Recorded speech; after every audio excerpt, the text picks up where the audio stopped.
This is one of Spirit Halloween's most likable characters. This is the Swinging Scarecrow from 2016. This animatronic has such a standout personality compared to most. He is very sassy. I might even go as far as to call him Girly Pop. Although there is one spirit prop that manages to remain as the king of sass, but we'll talk about him in a future video. From his charming appearance to his phrases, this prop is just all around great. However, my favorite thing about him is his voice. This prop is one of the best voice-acted props that I've heard in a very long time, and he has such a nice and distinct voice. Speaking of, at one point in time we were actually able to find out who voiced this prop, but I couldn't confirm who that was on the wiki, and it seems that most people don't recall a name, so it seems like that info may have been lost to time.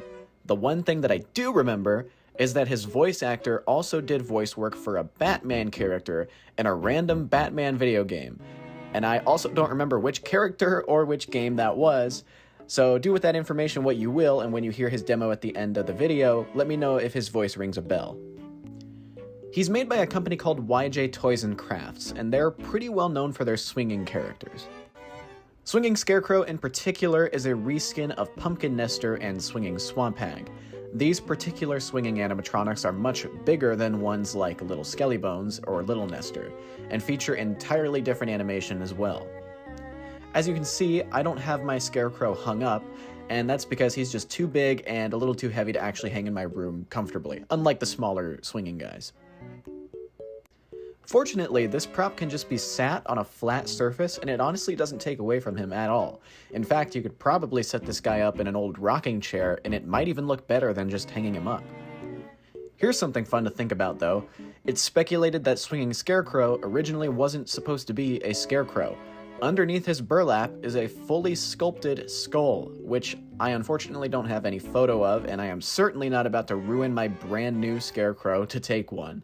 But this leads people to believe that there was originally going to be a big version of Little Skellybones, similar to how Pumpkin Nester and Little Nester are father and son, but for some reason it seems that they backpedaled on this idea and opted to simply cover up the already produced skull sculpt with burlap. And on top of that, they just slapped some new audio on him and decided to make him a scarecrow because honestly, that's probably one of the easiest and cheapest characters that they could have turned him into.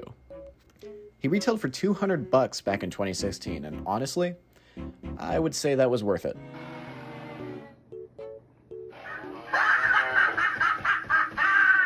You have a beautiful head. If I can get it off you, it will complete my collection.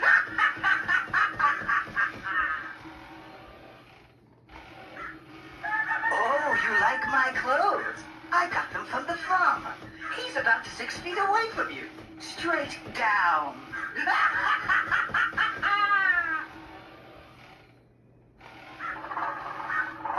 I never understood people until I took one apart to see how it worked.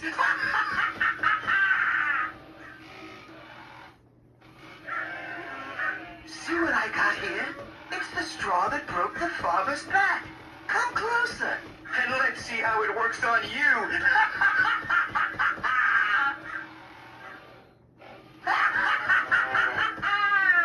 You smell just like the farmer.